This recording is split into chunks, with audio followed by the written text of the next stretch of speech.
Ang pulong sa Dios buhi ug nagalihok nga gamhanan. Labi pang mahait kaysa espada nga duhay sulab. Ug modulot ngadto sa kitagbuan sa kalag ug espiritu, sa mga lutahan ug sa mga kauyukan, ug mutugkad sa pangahuna-huna ug katuyuan sa kasing-kasing.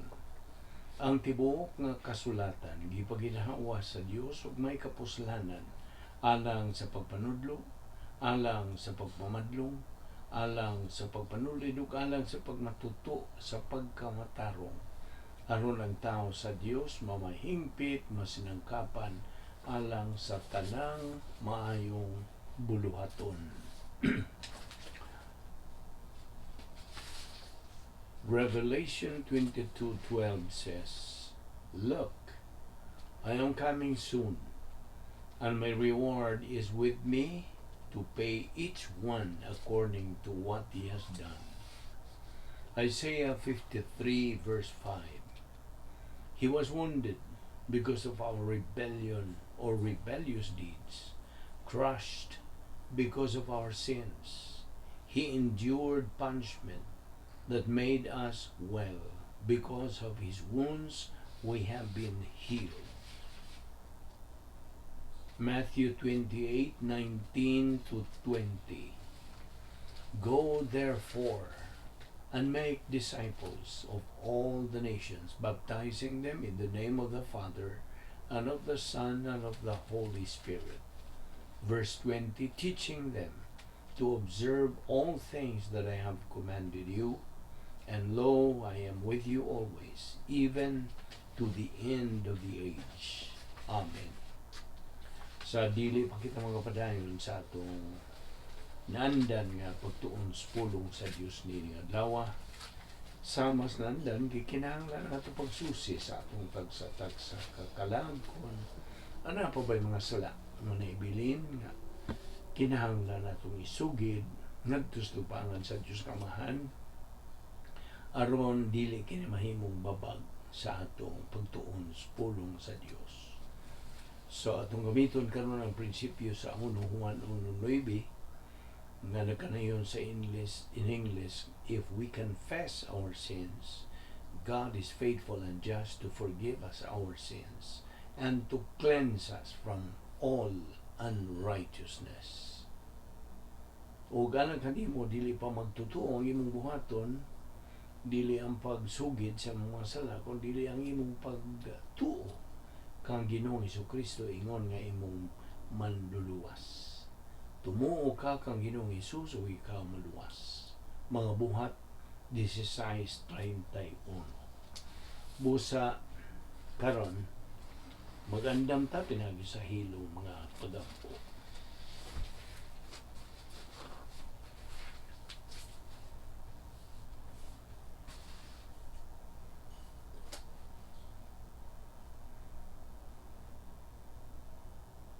Balaan na mo nga Dios, nagapasalamat kami kanimo sa imong pagdala kanamo ni Dapitas makausapa uban sa mayong pangawas og kini among paimuslan kanimo ang grasya gikan kanimo Dios.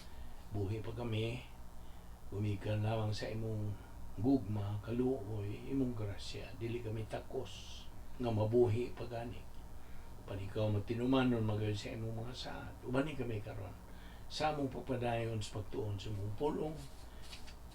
Hinahot nga ang Balang Espiritu Santo magpadayon sa paglihok sa among kinabuhi o pagtudlo ka namo sa imong kamatuoran. Kining tanan among gipasalamatan sa ngalan ni Ginoong Hesukristo.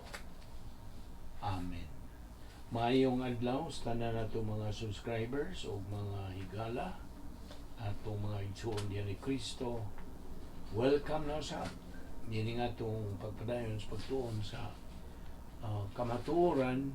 Diya pa kita magadupot sa atong tunanan how to practice our Christian faith sa atong pagbansay sa atong pagka-Kristohanon. Okay. Diyan kita mohunong kagahapon atong hining ipadayon. Aniya kita karon sa kapitong bahin nga punto bahin sa doktrina. Okay, ang kamatayon alang sa dili magtotoo, kay the death of an unbeliever, nagkahulugan kini og paghimulag niya gikan sa Dios. Now, daghang mga tao nga ilang lainon og pagsabot bahin og kamatayon.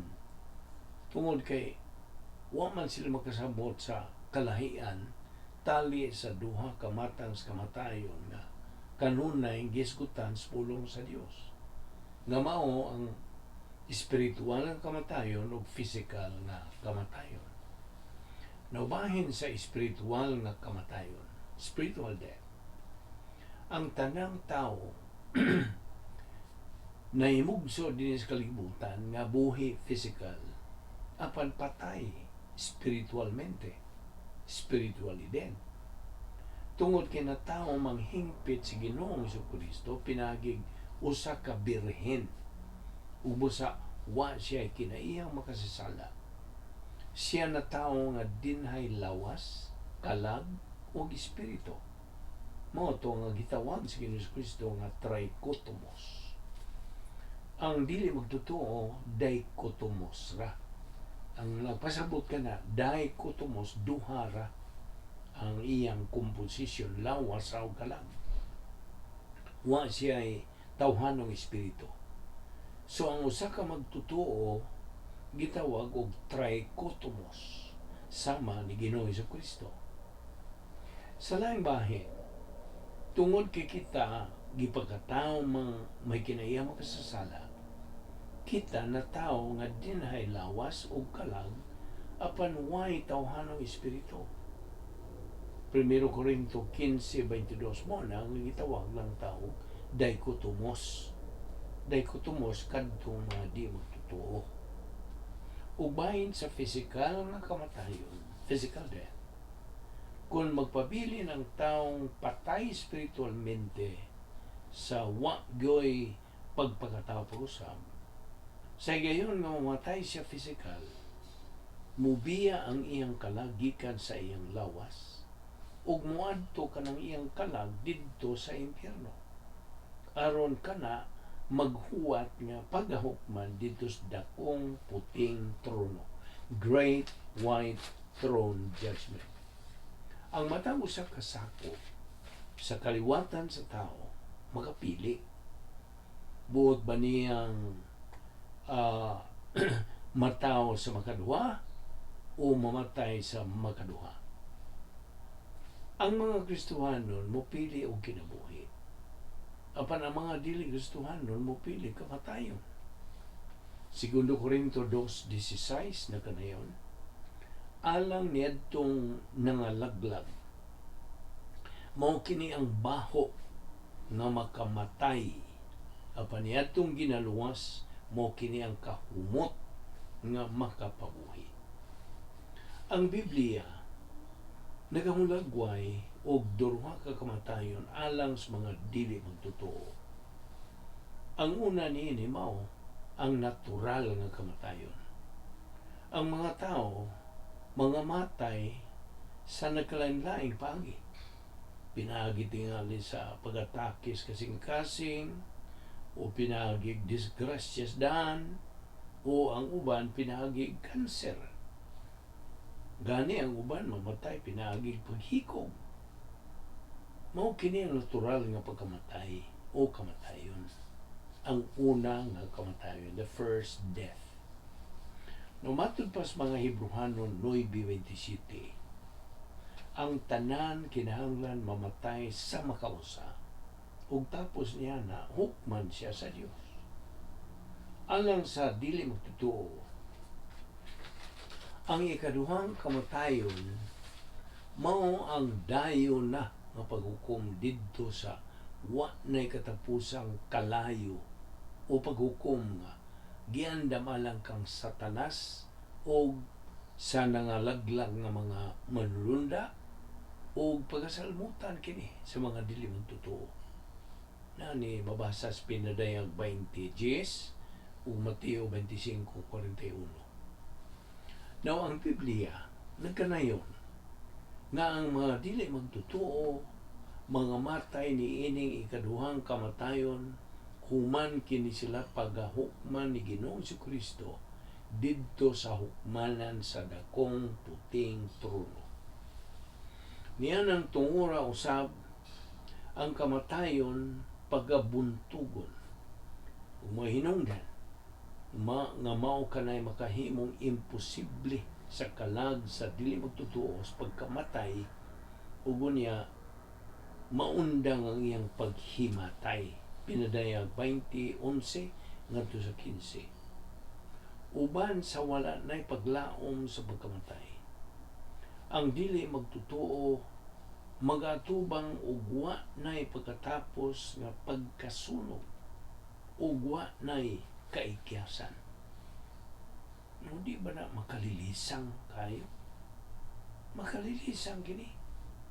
Di amoy unsa ka makahadlok o kakuyaw ni kayumtang uban sa wa nagyoy pagkalingkawas ni ana. Way kaiskapuhan hangtod sa wa nay katapusan. Mayagom ang mga dili magtutuo nining naso yung kasakit gumikan sa ilang pagsalikway sa katubsanan o kapasayloan nga gitan niya kanila ni Ginoong Kristo. Gitawag kining maong dayon ng pagtuliso o horror sa Ingles o ikaduhang kamatayon sanglit wala may paglaom nga pagkakalingkawas bisan gani o pinaagi sa physical nga pagkamatay. Wala. Okay? At ito si kawalo. Sa gayon sa pagkaluwas at salvation, ang Diyos Espiritu Santo mohimo sa pagmugnag tawhanong espiritu ngadto sa magtotoo will create a human spirit or activate, enliven, energize the human spirit. Karong adlaw tingali nagigsulti kag usa ka tawo kinsa buhay pisikal apan patay espiritualmente. Mao kanay imong ginabuhat sa matag higayon nga magkikukabildo ka og usa ka dili magtotoo.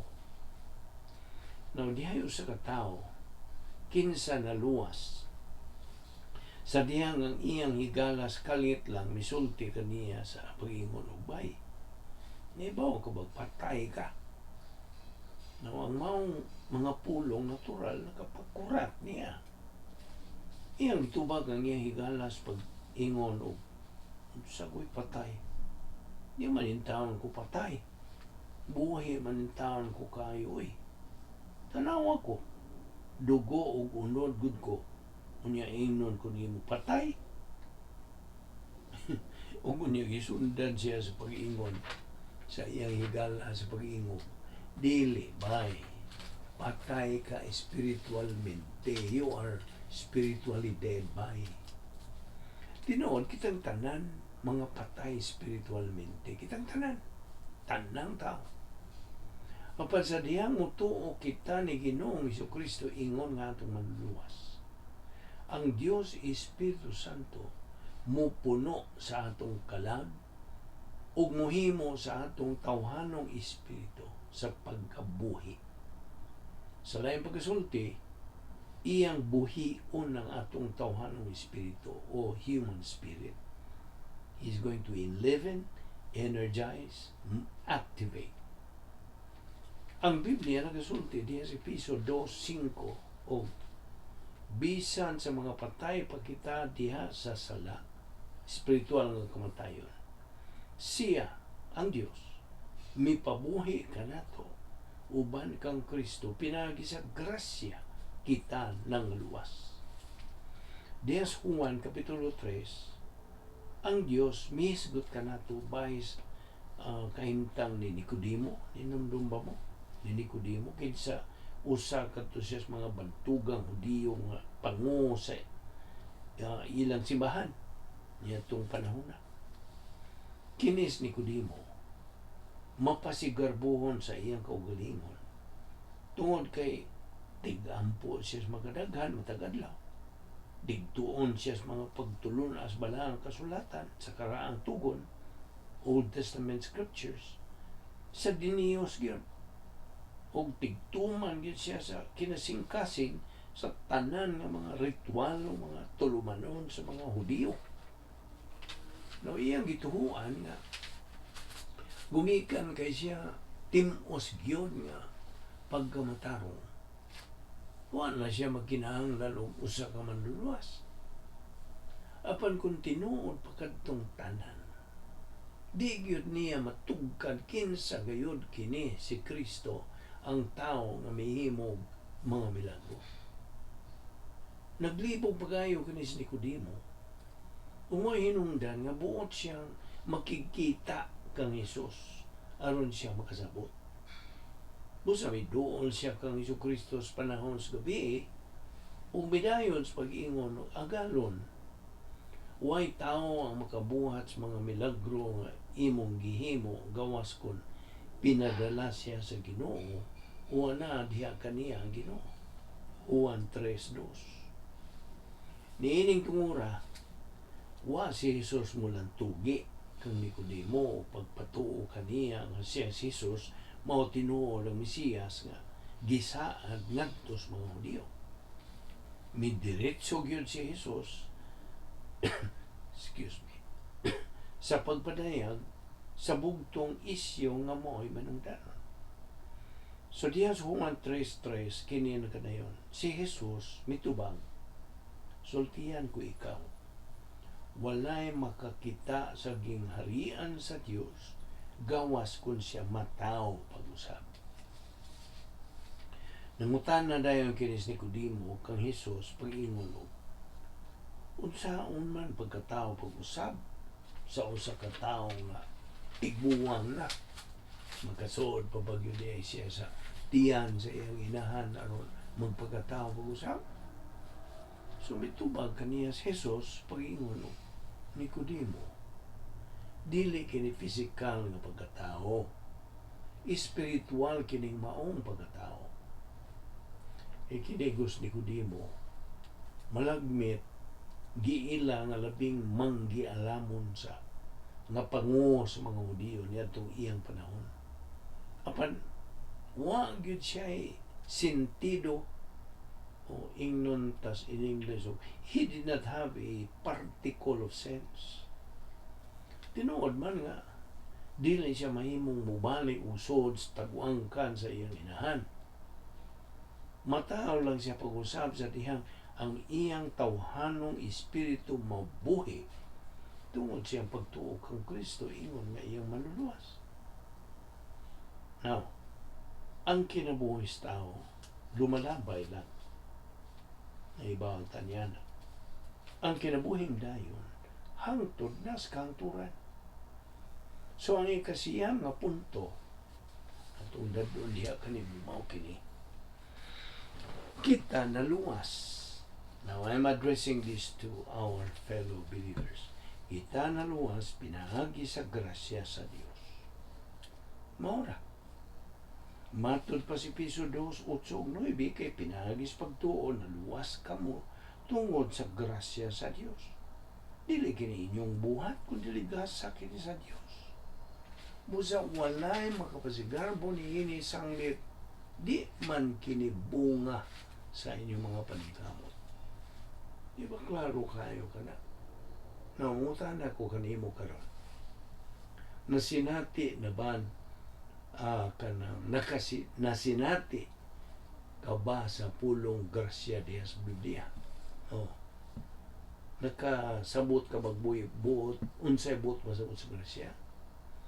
Isi ang Grigong pulong nga charis, charis, nakahulugan kini nga wa kitay sarang mahimo aron kita makaangkon og kalwasan. Mao ni gitawag sa English og total depravity. Wa kitay mahimo aron atong mapalit kini. Wa kitay mahimo aron kita makabaton og katakos niini. We don't deserve it. We don't earn it. We don't work for it. Kaya grasya man. Kaya sa grasya, Why binuhatan ang nalambigit niini? No human good works are involved. Ang kalwasan usa ka gasa nga grasya gikan sa Dios. Ug way labot niini ang atong mga maayong binuhatan, umayong buhat. Efeso 2:8-9. Naluwas kita pinagi sa pagtuo lamang kang Ginoong Hesukristo lamang. No sa diyang gilansang si Ginoong Hesukristo dito sa krus, iyang giangkon ang atong mga sala, ang matag sala nga nabuhat sa matag usa ka natong mga katawhan, niya nang higayon. Nga mutuo kita kang Kristo, ingon nga atong manluwas ang Dios nga mahan, muhatag kanato sa diha-diha sa iyang hingpit nga pagkamataro. 2 Corintios 5:21 nga nagkanayon sa English, for He hath made Him, the Lord Jesus Christ, to be sin for us, who knew no sin, that we might be made the righteousness of God in Him. Ingon man sa iyang kinabuhi nga walay katapusan. Ang Dios ang magahimo niya na ug mao kanay gitawag og grasya. Ang Efeso 4:7 na kanayon, ang matag usa kanato gihatagan og gasa sumala sa kabubuton ni Kristo. Walay bisan kinsa ang makapatinaw bahin sa grasya sa Dios gumikan sa iyang pagkahibulungan. Too amazing sabton ug tugkaron sa atong tawhanong pagpanabot. Ang ato rang mahimo mao ang pagtamod ni to honor it. Bisag unsa pa kamaing tao nato sa atong pagdahom sa atong kaugalingon. Bisag pila pa kadaghang mayong buhat ang atong mabuhat. Di gyud nato mangkon ang atong katakos o pagkaangayan sa mga panalangin nga atong nadawat gikan sa Dios. Iya silang gihatag nga ri kanalo tungod kay iya kitang gihingugma. Ug sanglit di man mausab ang iyang gugma bisag unsa kang ngil-an ang atong pagpakasala. Magapadayon gyud siya sa pagpanalangin kanato.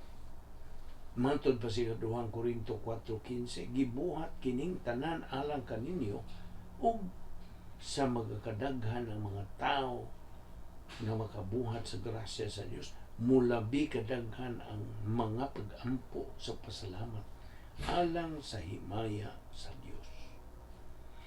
Ugma ato ipadayon kini ug dinhi kita muhunong atong paghisgutan ang ikanapulo nga bahin o punto sa doktrina. Magampo ta. Amahan among langit nun, salamat nining grasya nga among ipanos na ning adlaw. Salamat sa imong pagpatinaw kanamo pinagis pagtudlo ka mas balang Espiritu Santo.